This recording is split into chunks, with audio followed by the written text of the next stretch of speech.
Immediately after losing to the Dodgers in the World Series, Juan Soto was asked by reporters about his future with the Yankees, and he had this to say. I think every player in the big leagues want to experience how it's going to be the free agency. So um, excited to see how it's going to be. There's a perception that you would rather stay in New York than go elsewhere. Is that perception correct? Uh, I don't think so. I mean, I'm really happy with the city, with the team, how these guys do. But at the end of the day, we will see.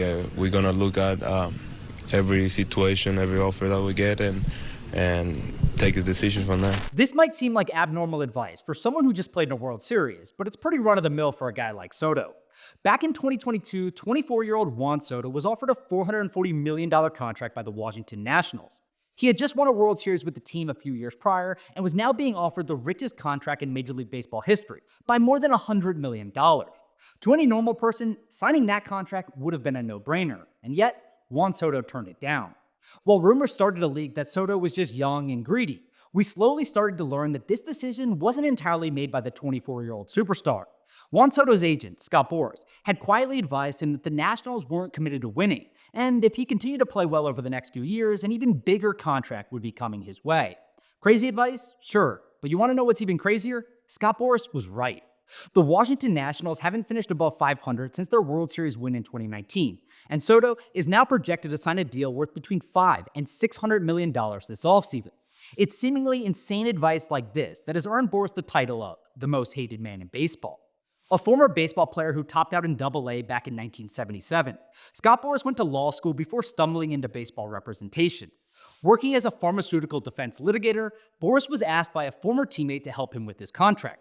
He was given permission to do the deal by his law firm, pitching it as pro bono work on behalf of young baseball players entering the MLB draft. What Boras' law firm didn't know, though, was they'd be helping kick off one of the greatest careers in sports history. 3 years later, the Boras Corporation was founded and has since become the top dog in baseball today. Scott Boras is the man behind the curtain, working to put together some of baseball's biggest deals. Since becoming an agent, Boras has negotiated the first ever $50 million contract, $100 million contract, $200 million contract, $250 million contract, and $300 million contract in baseball history. Now, that's not too shabby for a former pharmaceutical lawyer.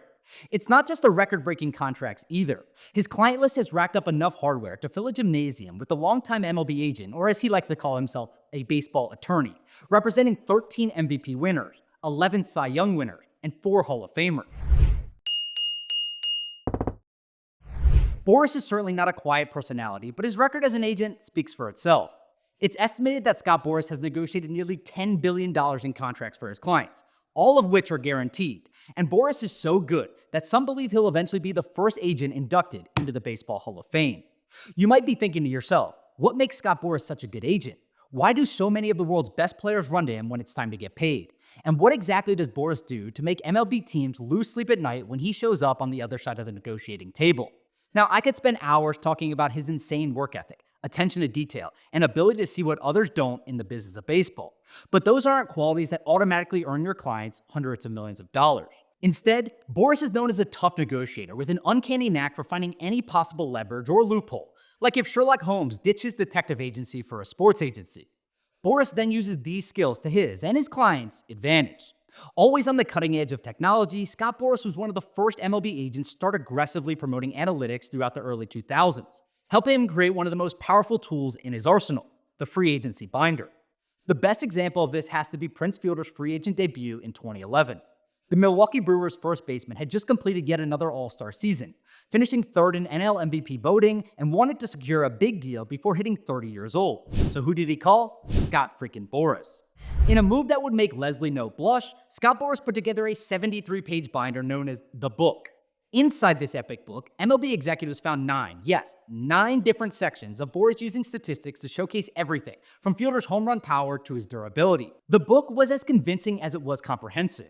The binder included quotes from Fielder's manager and teammates, like when Ryan Braun called Fielder the strongest man in baseball. It also had a section titled Built Fielder Tough, where Boras noted that Fielder was one of only 10 players in MLB history to appear in at least 959 games over any 6-year span.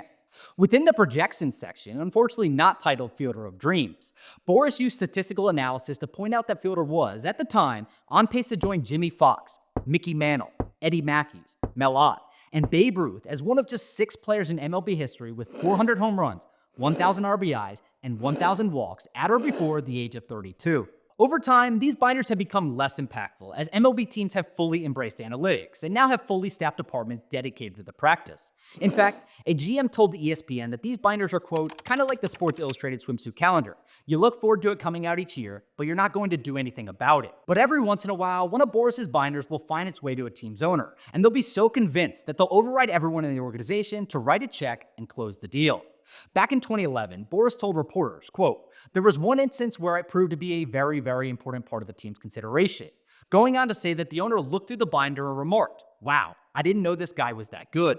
However, these binders are not always foolproof or spot on, as one of Boras's most notable deals was back in 2006 when he landed Barry Zito a 7-year, $126 million contract with the San Francisco Giants. This was partly due to a section in the binder that highlighted statistics showing Zito was on his way to becoming an all-time great. Expected to be the ace of the rotation, Zito's time in San Francisco wasn't great though. He consistently struggled to get out from under the shadow of his massive contract and has since become thought of as one of the worst deals in the history of free agency. Does that matter to Boras, though? Not really, as his only job is to get his clients the most money, not how they perform for their team after signing on the dotted line. And I can promise you, Boras doesn't care if you don't like him.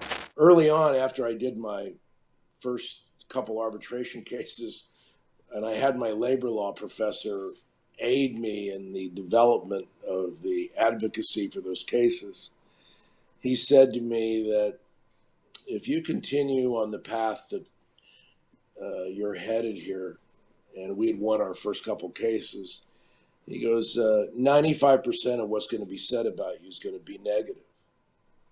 However, your players, your clients are going to love you. It's not all just binders and tough negotiations either. Taking a page from Flava Flav's book, Boras is all about hype, constantly telling anyone who will listen that his client is once-in-a-lifetime talent and everyone should get in line to make an offer. Here's Scott Boras putting on his patented hype man act when promoting his client, Bryce Harper. Great talents are one thing, but Harper's a player that brings an iconic value with him, and that is that he really creates viewership. In Washington, the season ticket holders increased, the number of fans increased by 700,000, the TV ratings increased by nearly triple. The franchise value of the Nationals increased to, from 450 million to almost 2 billion. So you've seen evidence of him driving the values of the franchise up and the revenues up.